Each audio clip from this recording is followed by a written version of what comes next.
how tall that clover is right now. I want to get it mowed. It's just starting to go to seed. It's going to get real wet down here, and I won't be able to get back down in there. So I'm going to get it mowed now. It's cold as my boot right now, and it's starting to go. Some of it's starting to go to seed. So let's get it mowed off. That way it won't have as much residue. But I'll mow it high. But I just want to clip it off.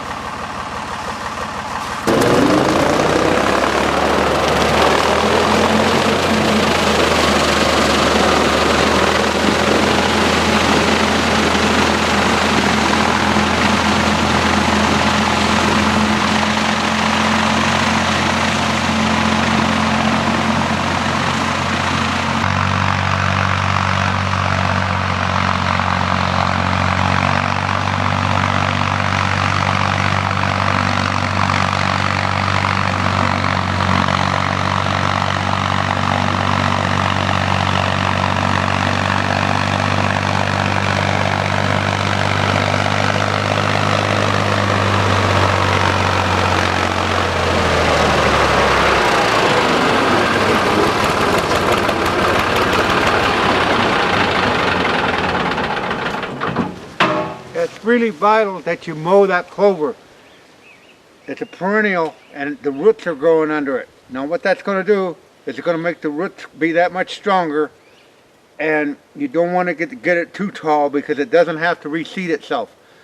But you'll want to mow it high, and that'll help control the grass and the broadleaf. Now once I mow this, I'll let it sit for a week after this rain comes through. Then I'll come back and spray it for broadleaf and grass with the Rest and Slay. So they got a new one out,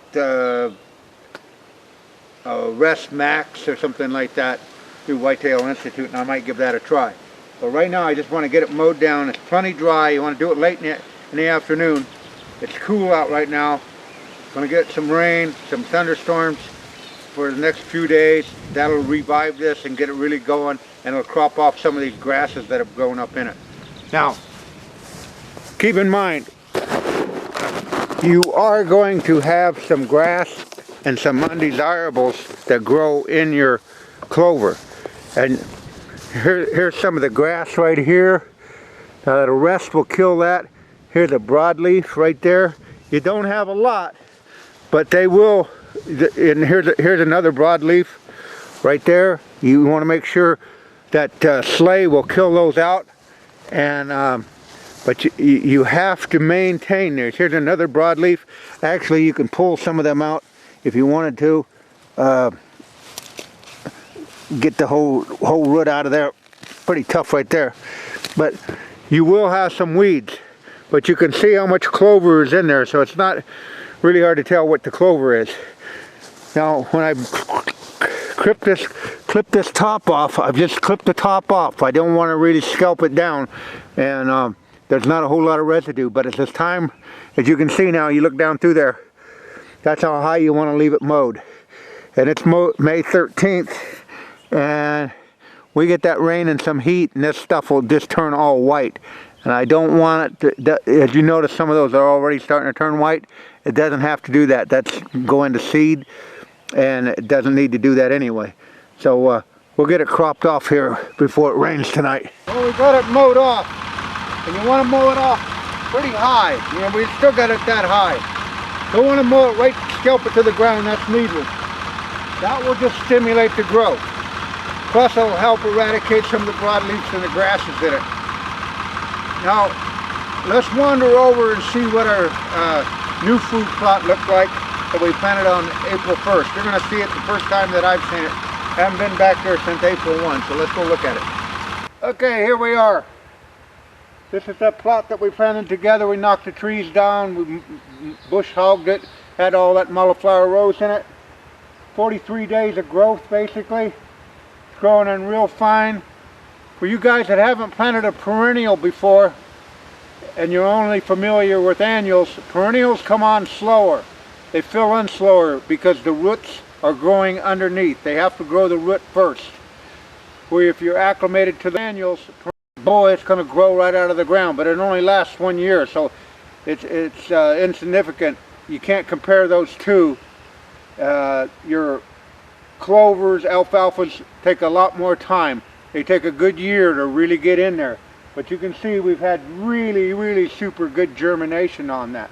We just mowed, by the way. That one end is only a year old. And you can see how fast and how vibrant it grows. But this was the food plot we cleaned. Yeah, it's a little shallow in some spots, but that's normal. It's not, you know, eventually as those roots keep growing and get some more moisture and some more heat, it'll really take off. You know, you got spots that it's really dense in.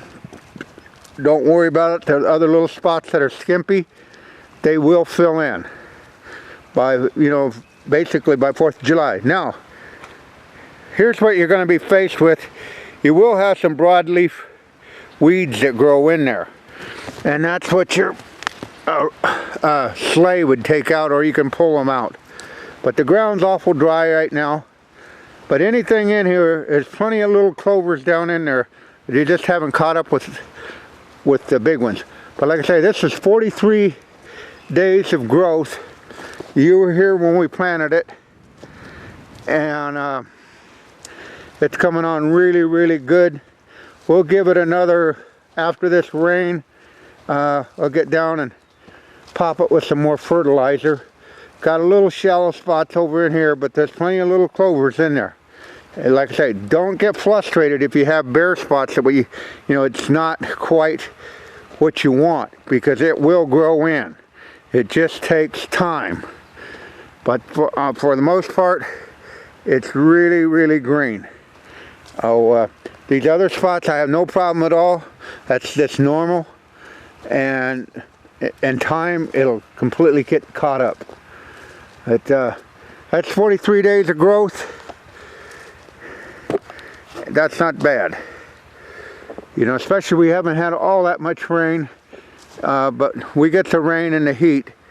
And like I said, I'll get a couple more rains on this. Then I'll get down here and fertilize it. I'd like to fertilize it when it gets another, week old or so. And that'll really give it just another added boost. You want to fertilize it with like a 6-24-24 or 0-24-24 if you can find that. But most of it's probably going to be a 6-24-24. So, well, that's what it looks like 43 days later. You've seen it right along with me. Well, I'm on the subject of mowing. You want to keep your mowing at the minimal amount right now. You don't want to do any real trailblazing or anything like that. I mowed this food plot simply because I couldn't get back in here. But it's fawn dropping time, it's turkey egg time, it's baby time. So you don't want to be mowing, you want to curtail most of your mowing till after June 15th. Because you don't want to be mowing over a fawn or a clutch of turkey eggs or baby rabbits or whatever. But I did wanted to get in here and get this here clover field maintained. But that's all the mowing I'm going to do. I will not mow anything until after the 15th of June. That way I don't have to worry about killing off any newborn wildlife. Because they will nest in these fields. And I was really flip of a coin when I should or shouldn't, so I did. But fortunately nothing succumbed to that. But 15th of June, start your mowing. Yeah, for you people that don't believe in soil testing, liming, fertilizing, that's up to you. But here's the result of what that does. This was ate to the ground with heavy browsing pressure on it just a month ago. And now we're already mowing it with that high.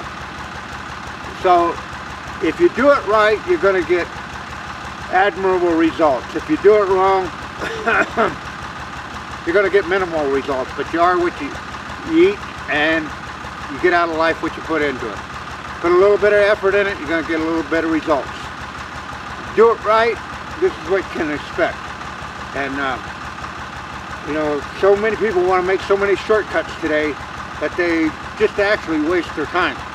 But if it's done right, you will reap the profits of seeing it done and your wildlife won't be that much better off in your area because of the quality of food that you provided for all wildlife. I want to make that clear. It's not all about deer. Deer are just about that much of this equation. This is for everything that's living on this farm. And everything that's living on this farm will find its way to this field. Okay, what I'm going to show you right here is what we're looking at is an agriculture alfalfa. And I'm going to dig that down and show you how deep that root system is. Clover right here would be ag clover, and we're going to dig some of that out, and we're going to compare it to Whitetail Institute clover. Now this was your ag clover, which is basically probably red clover, and it's the same date as this Whitetail Institute clover, and you can see it right at the same height. This is a tad bit longer, but what we're going to do is we're going to take some of this clover out of here, and I'm going to show you what we're talking about. For all you that are skeptical, the difference between clover, this would be cattle food, your regular agriculture clover. Excuse me. Yet deer will consume that. I'm not going to say they're not. But when you compare, we'll pull this stem out right here. And here's what the deal is. This is your Whitetail Institute. Got to get back here in the camera. Okay. On the right is the Whitetail Institute. On the left is your red clover, ag clover, basically for cattle. Is if you can notice the thickness in the stem, that's the whole trick to it. The deer, the digestive system cannot digest this thick of a stem. They will eat every leaf off of this and leave the stem. The Whitetail Institute clover will completely be consumed because you can notice how thin the stem is from the right, on the right one to the left one, and how big the leaves are. It's real tender. That's where it comes into it. The stomachs, even though they're a four-chambered stomach, both are a grazer, even though a deer is more of a browser. Traditional, it will browse where a cow won't. Cattle food, Whitetail Institute clover, designed exclusively for the digestive system of the white-tailed deer. That's why it costs more, because of the engineering of it.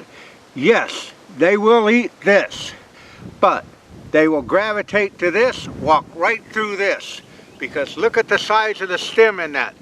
That stem right there has no value to deer at all. They cannot digest that.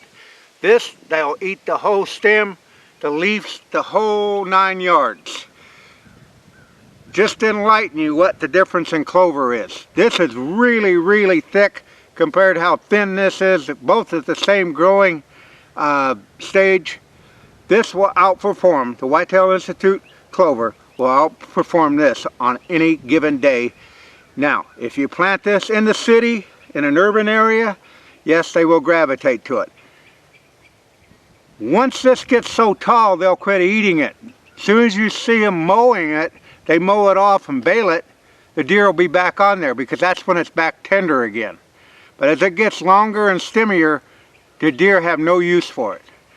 That's why you want to go with your Whitetail Clover Institute product. I'm not blowing smoke, and I'm not selling Whitetail Institute clover. I'm just trying to show you why the difference is. Now, another difference between alfalfa and clovers. Just bear with me. We'll break this root ball open of this clover. Clover is a shallow-rooted, wet ground type clover. The better the wetness, the shallower it'll grow. And we'll get all this dirt off of here. And it sustains droughts pretty good. You know, it's not bad, even though, because it's growing in wet, in a low ground. It has a pretty good root system. Now keep in mind, this particular clover right here was planted in 2000 and let's see, 2013. So that's grew that root system. Now that's where a lot of guys get into trouble. They don't understand a perennial. This is growing under the ground when you don't see it. It has to grow this before you see this. Now keep in mind, this is an agriculture clover. Now we're going to dig some of this Whitetail Institute clover out. Just bear with me.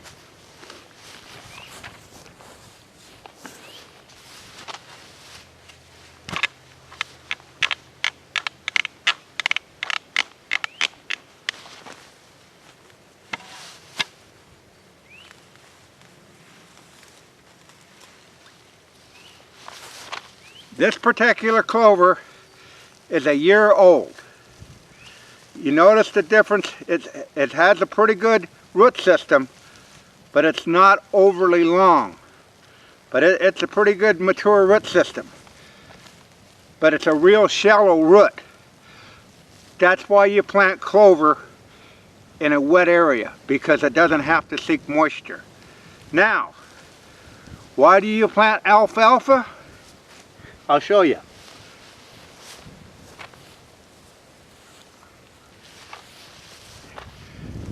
The alfalfa, when we break this root or this ball off without getting the roots, see how long those roots are?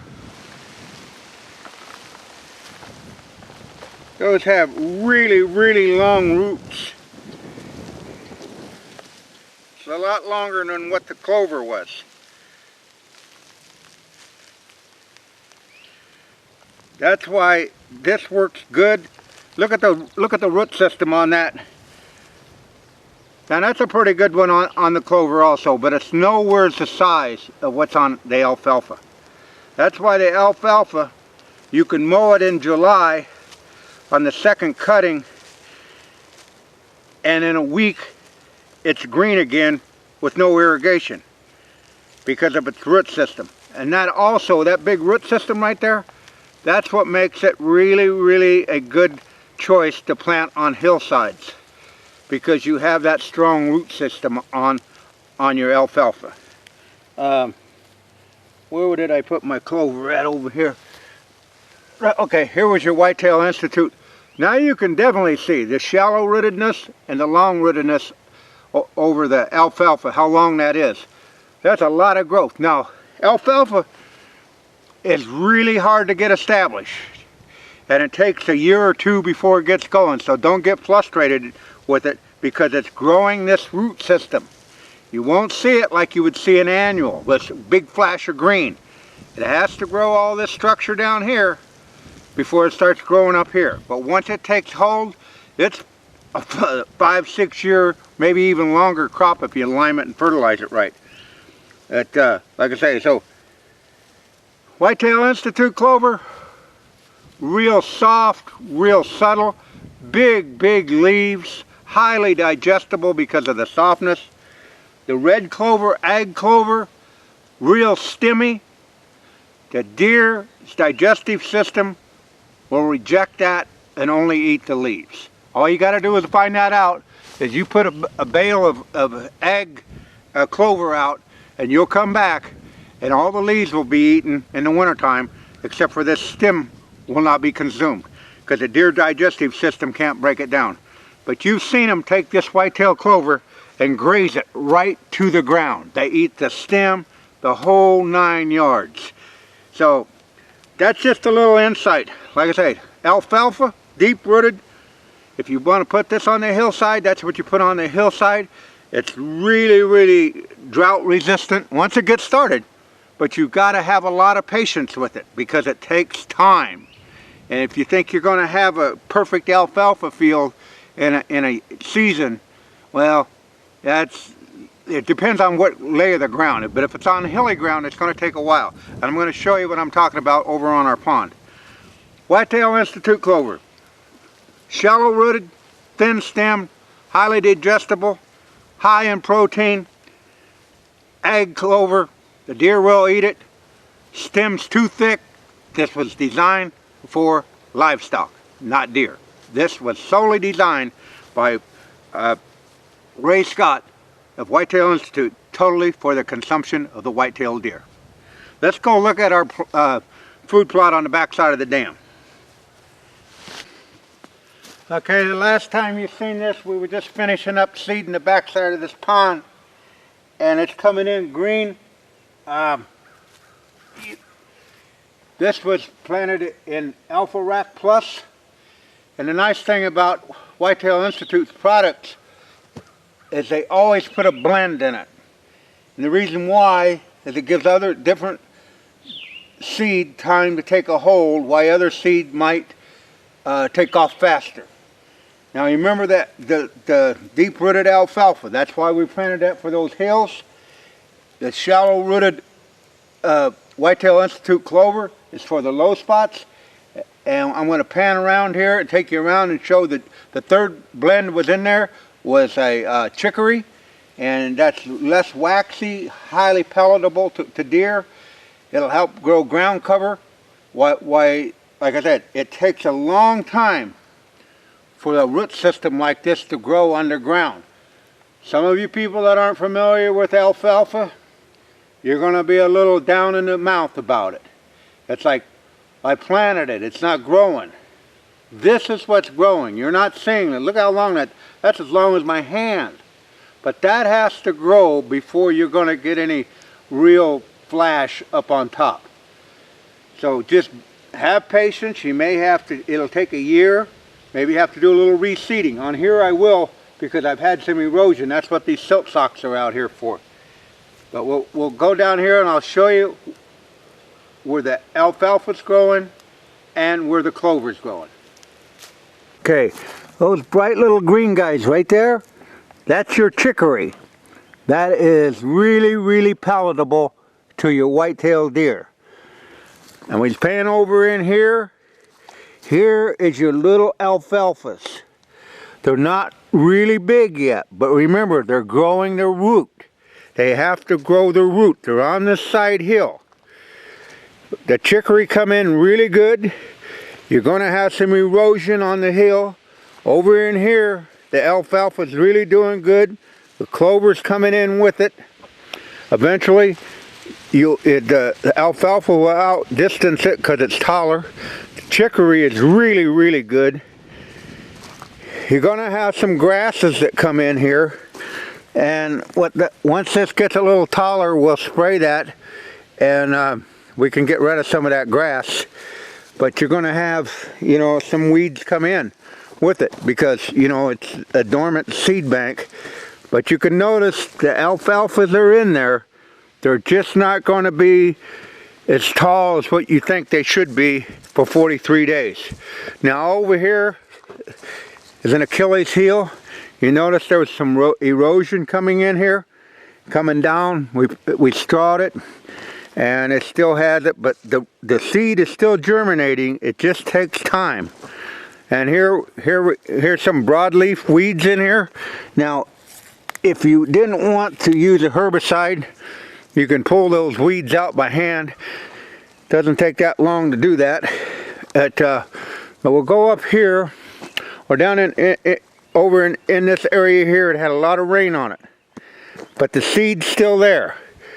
So don't get down in the mouth and think that it's not going to happen. It's going to happen, but it's going to take time because it has to grow that root system first.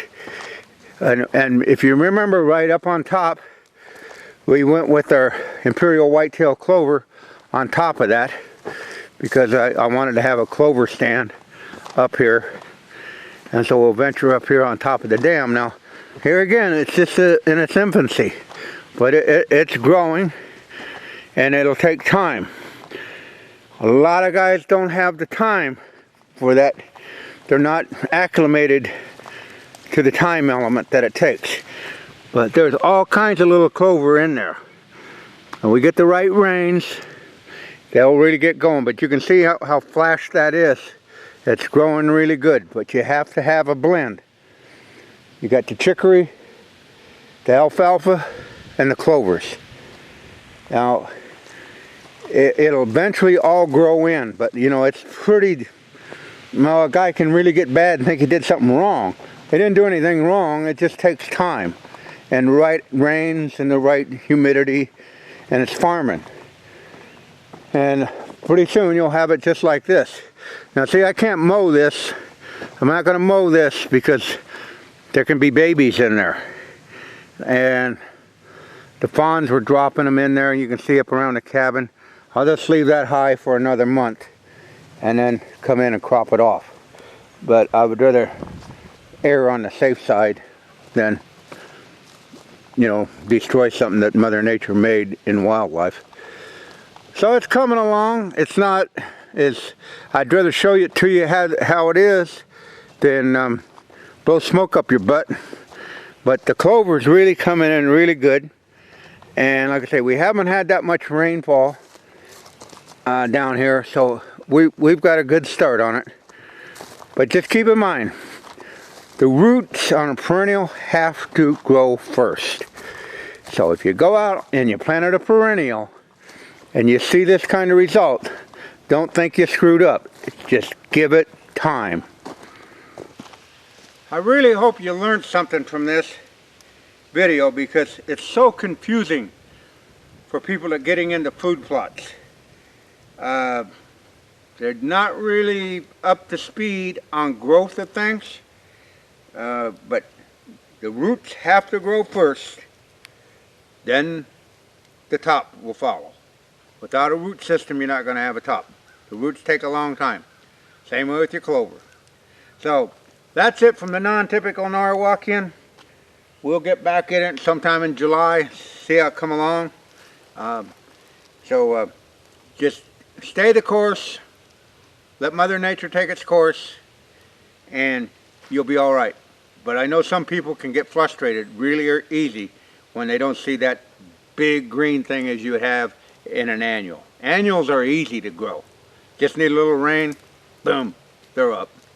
Perennials are for the long haul. They take a long time to get established, but it's well worth it once you get it there.